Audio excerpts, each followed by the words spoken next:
Interface Video, in cooperation with Fairfield Federal, presents Fairfield Today.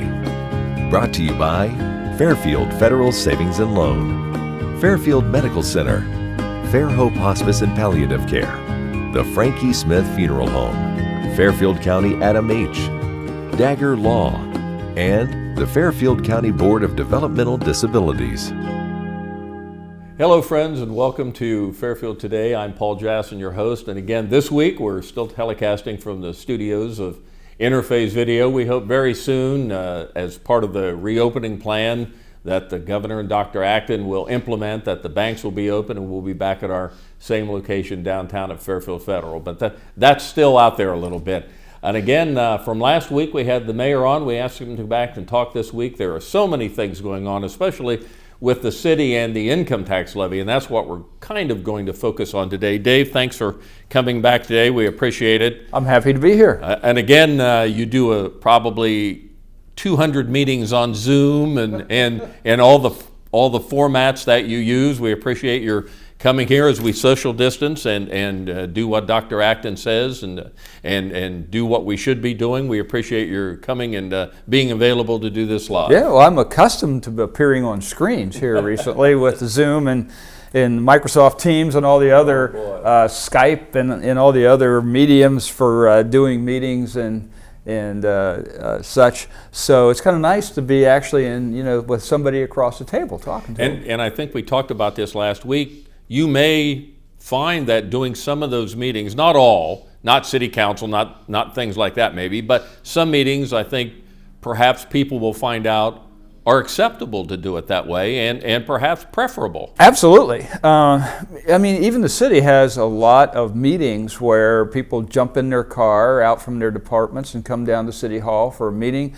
Boy, if you could just tune them in on Zoom or another one of those applications and do the meeting somewhat remotely, it could be a thing of the future, no question. Well, we had on last week and we discussed pretty much the coronavirus and everything, the ramifications on the city and unemployment and future things coming up, which we don't know yet. That as you indicated last week, it's going to get worse before it gets better, and we know that when monies lag, when they finally come in, because of the way things are going, and the city won't be getting as much money as it once did, and that's still out there and that's still coming in. But one of the things we barely touched on was the income tax levy, and I will say it was much closer than actually what I thought it was going to be after the last defeat, which was pretty resounding. Really a close vote, which I think, although it failed, we get that, but it must be a little bit buoying to you to see it was that close. Well, a lot of getting it passed is educating the public. Sure. And I think more and more of the citizens are understanding what the situation really is. And certainly all the ramifications of the virus and the reduction in revenue for the city and the potential layoffs it got the public's attention to know that, yes, we really do have a problem. And it's a problem that's been around for many years. 10 years ago, the state cut the local government fund, which cost the city $2 million a year. Over the last 10 years, that's over $20 million. And all the departments have cut and done without and gotten behind in technology. And we've reduced staff, especially in police and fire. I mean, even from 2019 to 2020, we reduced the authorized force in police and fire by 3 members of each. And that puts a strain on how they work and what they do and their stress level and their rest level. So it's not been good, and unless we get some more money, those cuts are going to continue, because while our income tax revenue has gone up over the last 10 years by about 1.5% a year, expenses, the cost of living, is going up a lot faster than that, and that doesn't take into account like technology advancements and more strict and state and federal regulations that just police and fire and the things they have to comply with and the paperwork they have to do has increased significantly over the last 10 years. Equipment breaks and wears out and needs to be replaced. So expenses are going up much faster than revenues going up. And yes, we've added jobs, we've added population, and income tax revenue has been going up, but expenses, just like your home, expenses are going up faster. I'm sure you've sat down at a computer and run model after model after model. What if, when this happens? I'm sure there is a percentage that you're going to ask each department head to trim their budget some to come back in line with that. I think most of the time we think about fire and police, and Chief Pillar and Chief Ward are going to have to do some tough book work and make tough decisions on that, but certainly all your department heads are going to have to fall in line a little bit. It gets to be a very difficult time for you, for your chiefs, for your people that head up your departments, have to make some very difficult decisions. Yeah, I mean, the 2020 budget is extremely limited. No non-union personnel got raises in 2020 compared to 2019. The union employees do because they're subject to contracts that were negotiated a number of years ago, but city employees didn't get a raise. And I'm not sure the public realizes the impact of that. I mean, most workers, employees received a raise, and I mean, if you look at the statistics, somewhere 3% typically is what employees received. City employees didn't get any, and you get all the comments. Well, cut payroll, cut payroll. Well, a 3% raise or even a 2% raise for a city employee making $50,000 a year is $1,000. A 2% raise is $1,000. For somebody making $50,000, the increase in the tax that we're asking for is $225. So you're asking the city employees to fund the operation of the city when you vote no and are not willing to fund the operation of the city. It seems pretty unfair to me. We had this fail. When was that? Was it last year? November. 19. Right. Yes. So it went down hard. This time it came back relatively close. It could have gone either way. It was certainly close after all the ballots were counted. Now the next opportunity won't be till when? This coming November? of 20, yes. So you've got a ways off yet that no matter what happens, you're going to have to deal with what it is between now and November. And you talked about that. I think maybe the virus hitting kind of focused people a little bit on how difficult it is. There are things going on that beyond the virus that are affecting the city, and certainly one of them is this levy. Yes, for sure. And, it got the attention of the voting public because we're talked about laying off 18 firemen and 15 policemen. And the reaction is kind of like, well, why are you laying them off? Well, they're not the only ones getting laid off if we have to make these cuts, but they're the ones that make the news. Sure. Nobody cares if my administrative assistant loses her job or if somebody in the income tax department or the auditing department or the building department, nobody sees them. They don't have any daily interaction with them. I want my garbage picked up. They don't care. Yes. You want your garbage. I want to call the medics and I want them there. When you dial 911, you want somebody to show up, for sure. However, you're just as unhappy if you file for a building permit and it takes 2 months to get it because we had to lay off some building department employees. Yeah.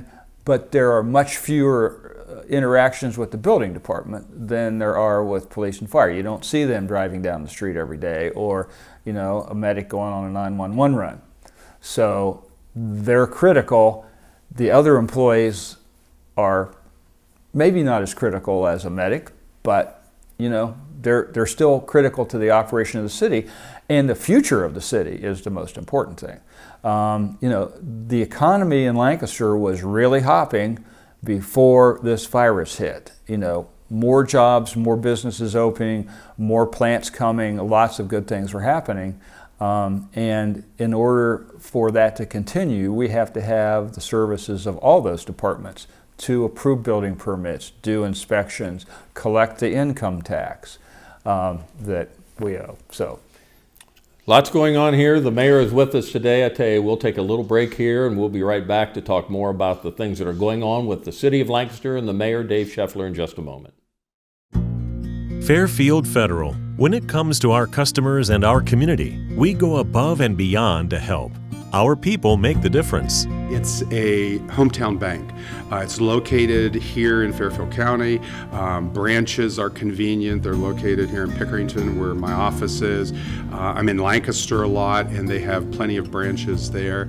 And I much prefer dealing with the hometown banks rather than the larger nationwide chain banks. So far, everybody's been so personable, and for us to bank with the local bank, and we bank in Lancaster, it's been so wonderful because we'll call somebody, Steve will call somebody, and they'll get back to us right away, or they'll say, okay, we're going to make a decision in the basement tomorrow, and they'll get back to us, rather than calling a bigger bank where we had to wait and we didn't always get the same person the next time we called for a investment banking opportunity, or getting something appraised, any of those kind of things. Everybody is very customer friendly. A lot of times I'll bring my dog Bear with me, and the staff love him here, and of course he loves them and the treats that he gets. So it's just a nice kind of a family type environment. Personal or business banking, whatever you need, we take it seriously because we know you do. Stop by today at any of our 3 locations and see why the difference is clear. Fairfield Federal Savings and Loan specializes in banking that revolves around you.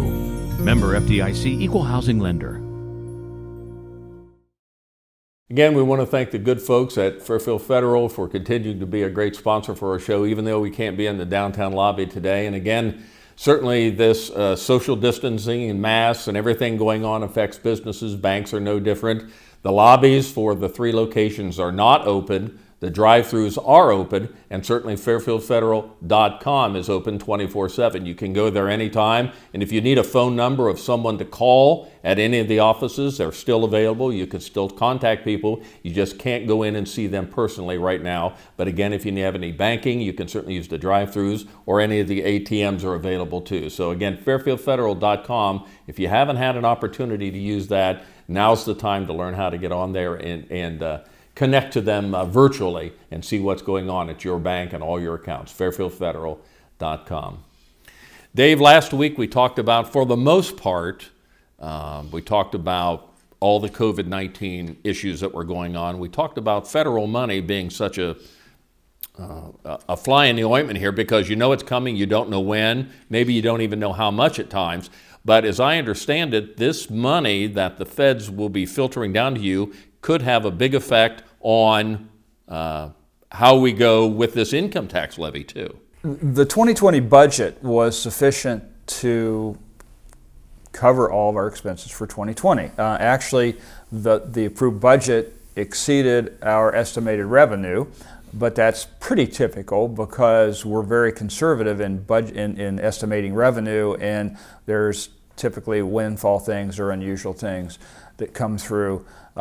Like for recently, we got a nice refund from workers' compensation.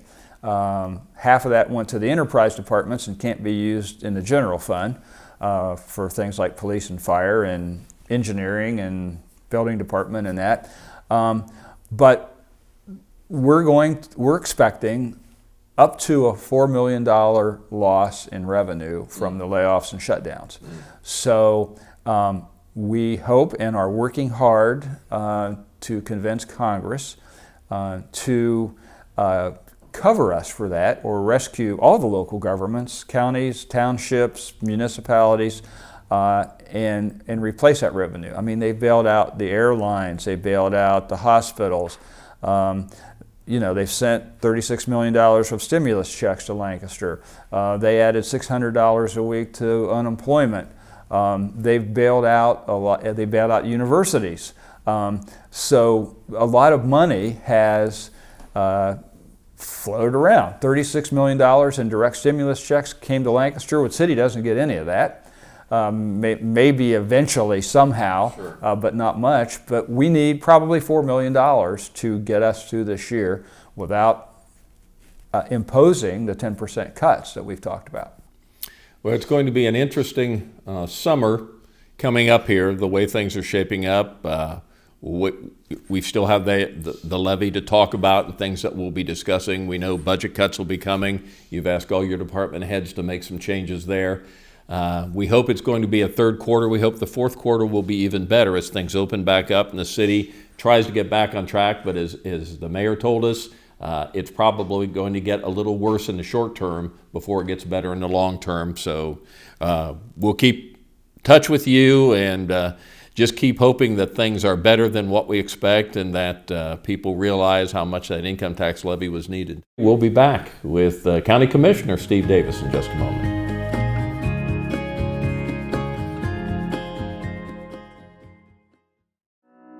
The Frankie Smith Funeral Home and Crematory in Lancaster and the Johnson Smith Funeral Home in Baltimore have a long and wonderful history of serving our community. Feel free to give us a call at 740-653-0652. Stop in and see us at either of our two locations, 405 North Columbus Street in Lancaster and 207 South Main Street in Baltimore. Respect for tradition, regard for change.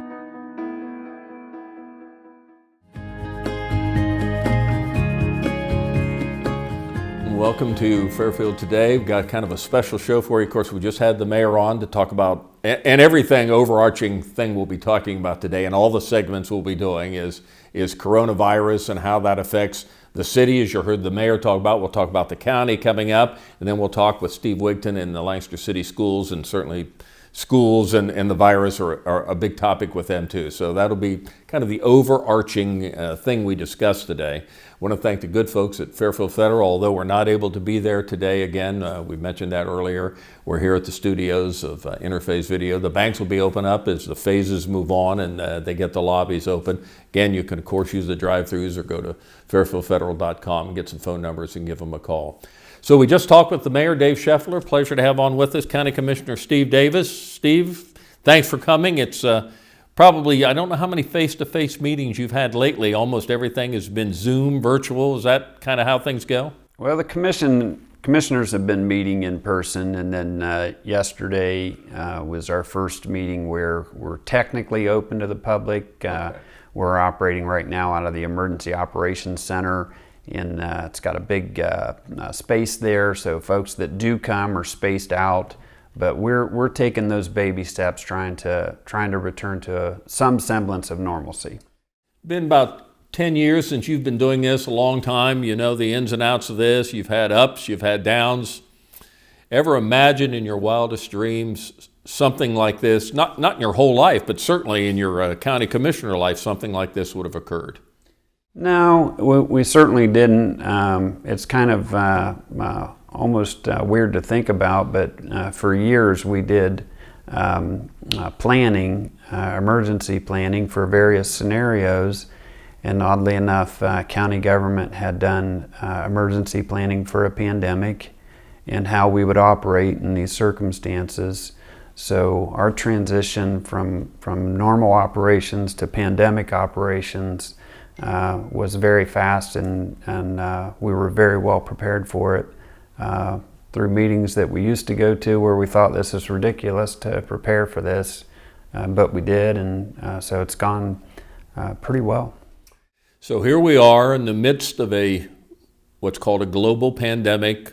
Businesses shut down. Everything's shut down for the most part. We're just in that reopening phase right now. As you indicated, some meetings are starting to come back. Some businesses are starting to come back. But this has had, and I think one of the terms you used in one of the articles I read from you in the Lancaster Eagle Gazette was, in the short term, it's going to be worse before it gets better. And I think one of the reasons is that money's lag coming in. Today is today, but we won't see some of the monies for a while down the road, so it's going to, as the monies kind of dry up, we're going to see that in the future. But I think your budget is $48 million. This has a dramatic impact on how Fairfield County runs. It does. When you say 48 million, that's a pretty good number for our general fund. Yes. We have a 190 million all funds budget, but we do concentrate on the general fund at about 48 million. From a good news standpoint, the county came into the pandemic situation in the best financial position that we had ever been in. So we came into the pandemic with about 14 million in cash, which is an incredibly strong position, relatively speaking.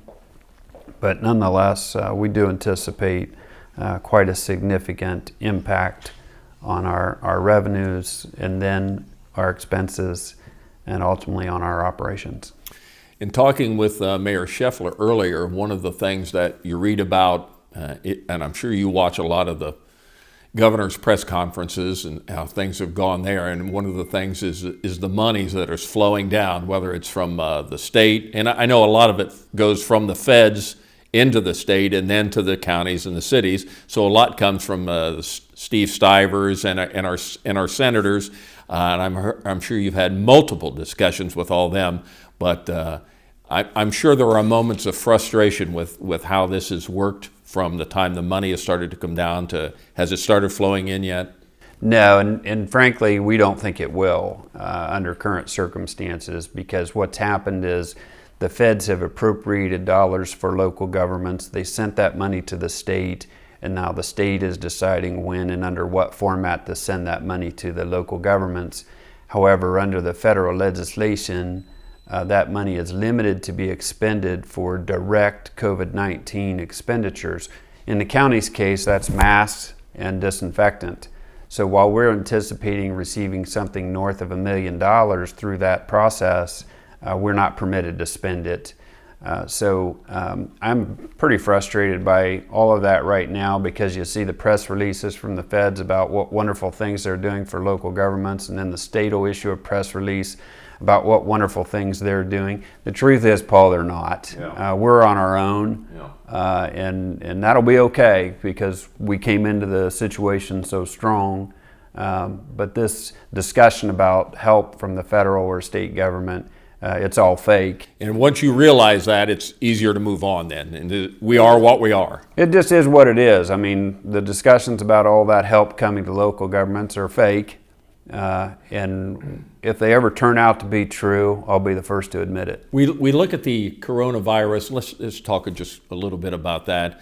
The cases, and again, with you being a county commissioner, we'll look at from the county standpoint, somewhere around 150 cases with 3 deaths in Fairfield County. So those numbers are relatively low compared to the state and compared to what's going on. Has the testing been a part of what Fairfield County does now? Have you had employees with it and have had not being able to come to work? We've had a couple of situations. We're interested in testing. We want to do testing. Particularly, we want to test our corrections officers, because they're in what we call a forced congregate situation. While the governor and everybody else is telling people to stay away from everybody, we're telling employees, you must work at the jail today in a forced congregate situation. So we'd like to get those folks tested. We've asked the state Department of Public Safety and the Federal Emergency Management Agency to approve that, and they've declined. They won't allow us to test those folks unless they're already sick.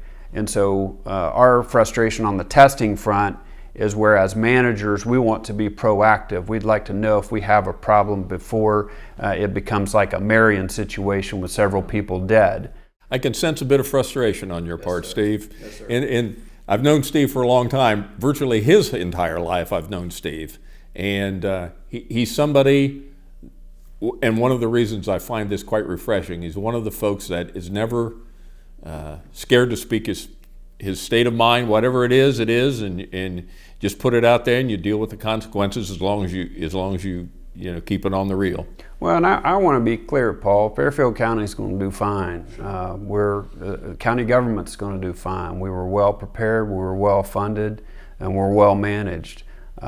So on that front, I feel really good about it. I'm appreciative of all of our employees who are doing their job. We're in a pretty good situation in relative terms. But when it comes to the handling of this pandemic from a state or federal level, I'd rather just they just stay out of our hair since they're not being helpful, and let us do our job. And as long as we're allowed to just do our job, we'll do it better than anybody else. And you talked about it was a big asset to you that the county was in good shape heading into this. That's going to play a big part in how we come out of this at the end. That's right. Yeah, sure. As you talk to businesses, you probably talk to more manufacturing people in the county than you do retail, but you deal with retail people every day. As you look at businesses around Fairfield County, how would you assess the county is handling this, the business aspect of the county?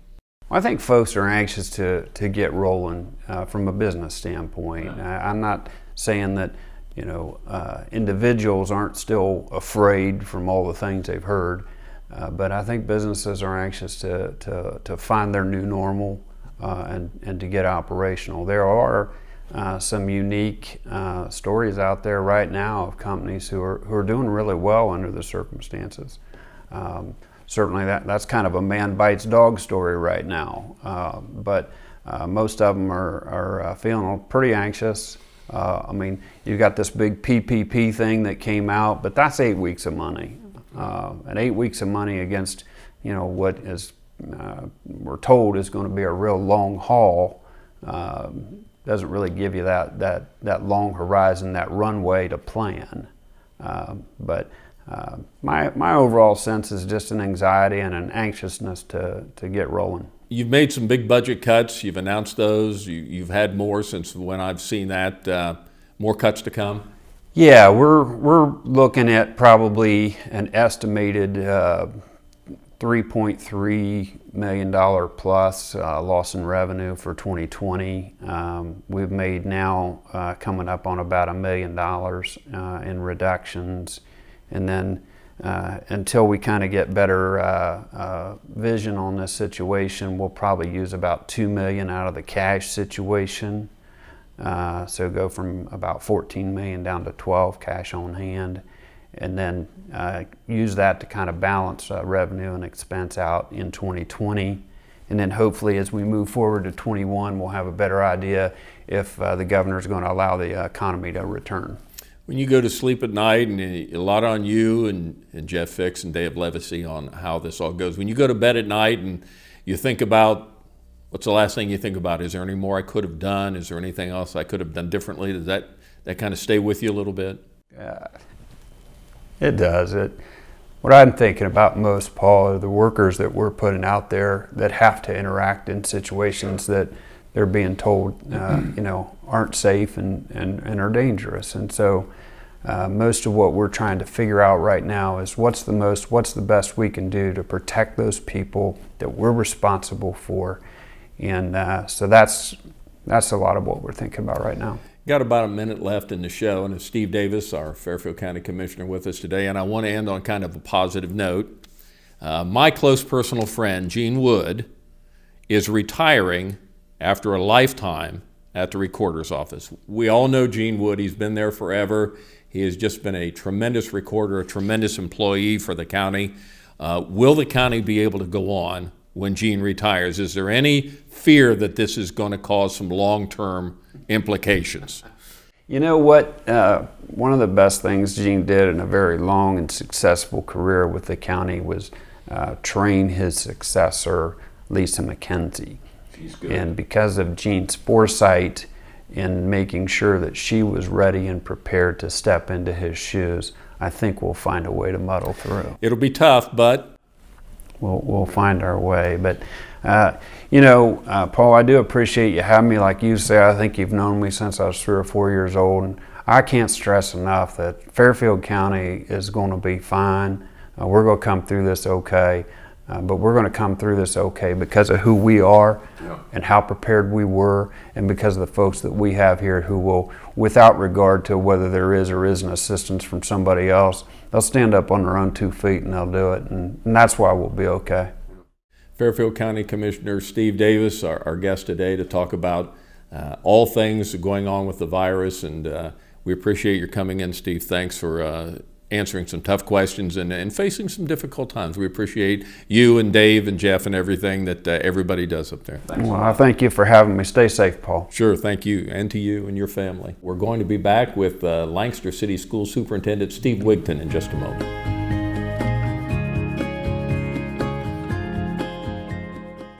Fairfield Medical Center took care of me like I was family. I was made to feel like I was the only person that they were going to see that day, even though I knew that wasn't the case. Everyone at Fairfield Medical Center was very attentive. They just put my mind at ease. I was there for 12 days, and I felt comfortable there. We were people to them, not a number. They took the time to get to know us, our personalities. Well, they saved my life. You know, how do you beat that? I don't know how I could have gotten through it without them. Experience Fairfield Medical Center. Welcome back to Fairfield Today. I appreciate the previous guest for the day being on, the Mayor, Dave Scheffler, and Fairfield County Commissioner Steve Davis, talking with some of the big hitters in the city and county about really about everything that's all about coronavirus, because that's the topic of pretty much all our shows we're doing here. So we appreciate you joining us on Fairfield Today. And again, we're continuing to broadcast from the Interphase studios, not in the downtown lobby from Fairfield Federal. We'll wrap up today's show, kind of an extended show, but we wanted to get some big folks on who are really feeling the pinch of this coronavirus pandemic that's hitting us, and that one of them would be Steve Wigton, who is superintendent of the Lancaster City Schools. Steve, thank you for joining us.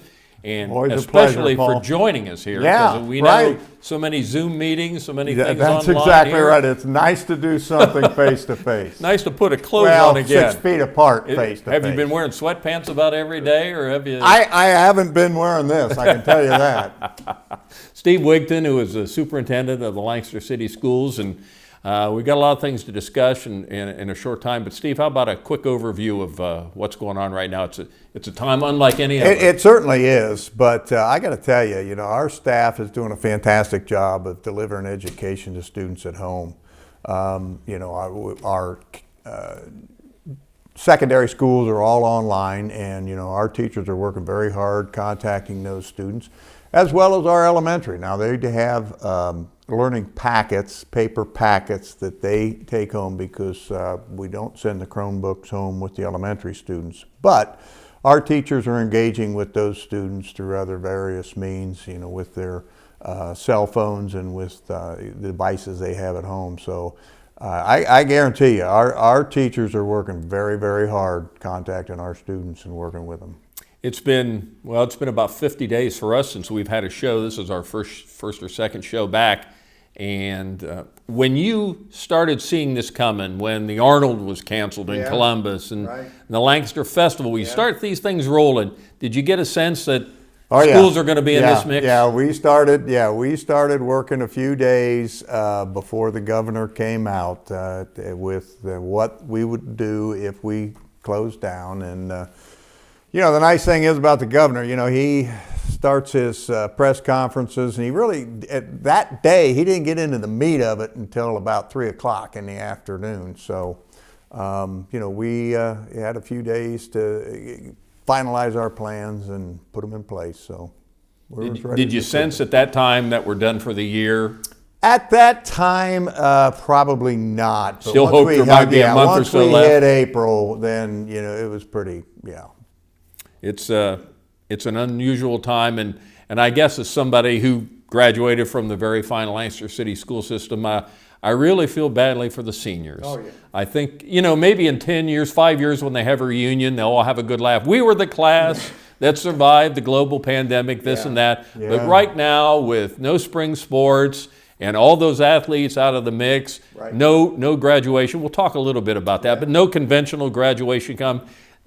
You've worked 12, 13 years to get here. It's got to be rough. It is, and our seniors deserve better. It's devastating. Just plain and simple. Yes. I mean, all of the things that they've lost, not just athletics. I mean, you're talking final choir performances, the percussion ensemble, everything that wraps band. up a great school year. Right, musical, musical. All of those final things that seniors get to do, just taken away from them, and. It's very unfortunate for them. So education now is, and has been, I guess March or so, whenever this occurred, it's all done virtual. They've graduated. I mean, we're close to that. Everything is kept online. Right, yeah. Yeah, everything's online. Yep. So a different world for the teachers, administration. It is very much so. So now we're closing in. We know no more school this year. Whatever, we'll talk about some of the things that still to go on this year.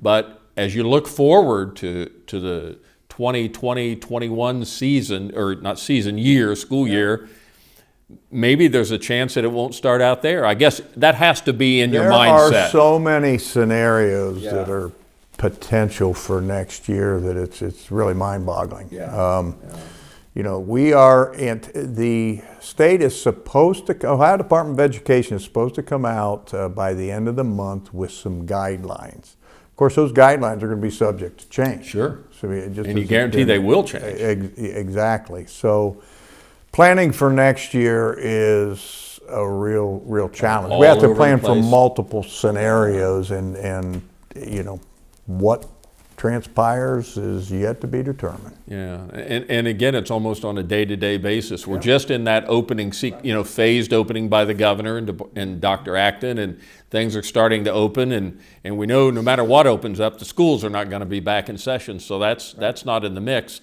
But so education looks very different now. Teachers, are they grading everything? I mean, do things... Secondary is grading, elementary is giving feedback on those learning packets, so that grading has been adjusted to some degree.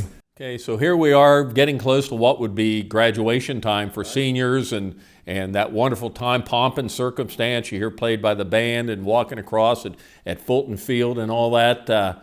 What's graduation looking like this year? I mean, I understand it's virtual, but is there anything the schools have planned? There is. There'll be a virtual graduation that airs about 10 o'clock in the morning, which is the normal graduation time on May 30th. And that'll have the speeches, that'll have pictures of every senior. And then the awarding of the diplomas will take place out in front of Lancaster High School. We'll have cars coming up, senior gets out, gets his diploma, has an opportunity to get a picture taken, and we'll provide that picture to them free of charge, and then they get back in the car and drive off. So that's the best we can do. That meets the health department guidelines. It meets the guidelines from the Ohio Department of Education as well. So that's what graduation is, Paul. As you talk to and I'm sure you see kids, you talk to them periodically, you run across them in the everyday line of your work. They seem to be handling this pretty good. They are. You know, kids are, they're resilient. And they are, I think by and large, they've accepted it. It's not what they wanted, but they're making the most of it. So. And again, for maybe the sophomores and juniors, or the soon-to-be juniors and seniors, maybe it has an effect, but not as big effect. But I'm sure parents are taking it hard too. It's very difficult on the parents because they've worked so hard with their young men, their young women, and now to have this through no fault of anybody, it's gone. Right. It's our particularly again our senior parents, with graduation, and they're not able to be at Fulton Field and watch the whole graduation ceremony. How they're going to do graduation parties. That's 10 or less at this point. Yeah, right. That's a challenge.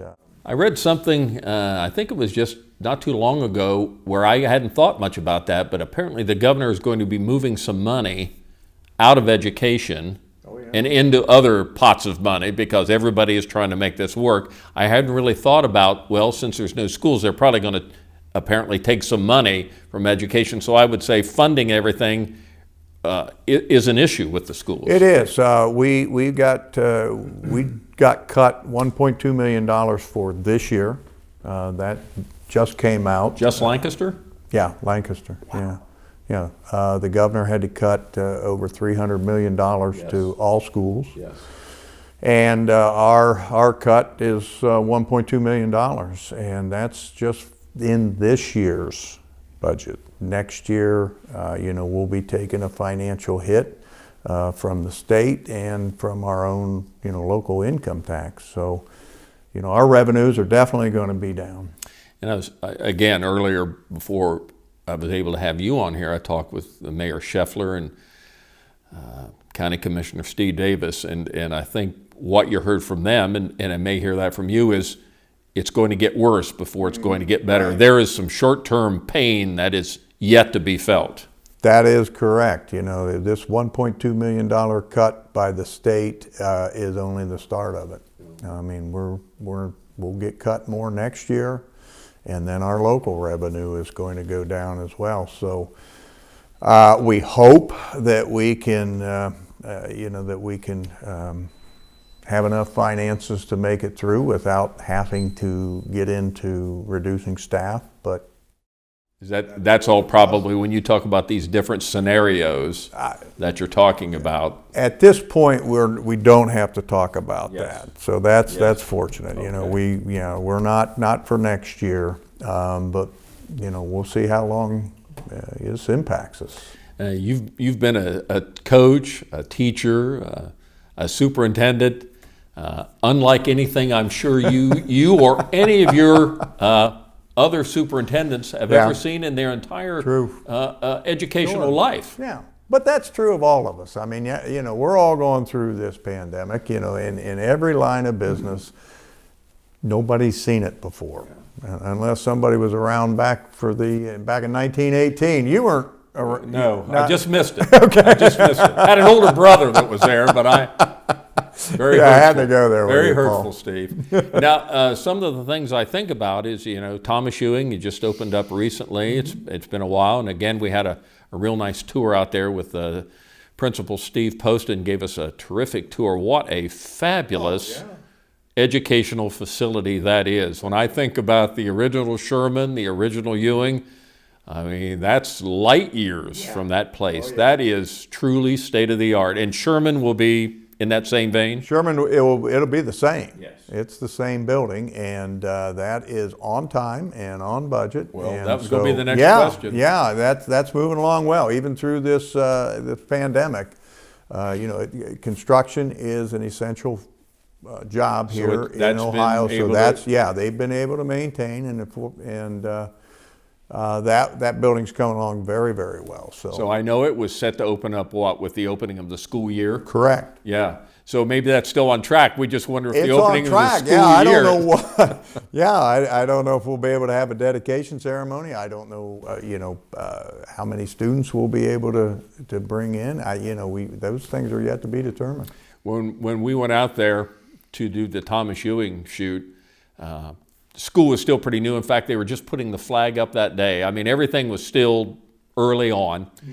And I go by there now. Of course, it's easy to see because you go by on Sheridan there. You can look down in there. Boy, the fields in the back are coming into place. That's quite a setting out there. And I haven't been out by Sherman lately, and I'm sure that's looking a little more like that. But when you go by Thomas Ewing and just look at that and what Sherman will look like, boy, the people of the Lancaster City Schools, those of us who voted for that can be proud of what's been done. Great pride. Yes. Great pride. That's right. And that's why, if you look at our plaques, it always says built by the citizens of Lancaster City School District, because it's the citizens that allowed us to construct those buildings. So one kind of an interesting thing, we only got about a minute left. Every now and then you can hear people, well, teachers, they've got it pretty easy.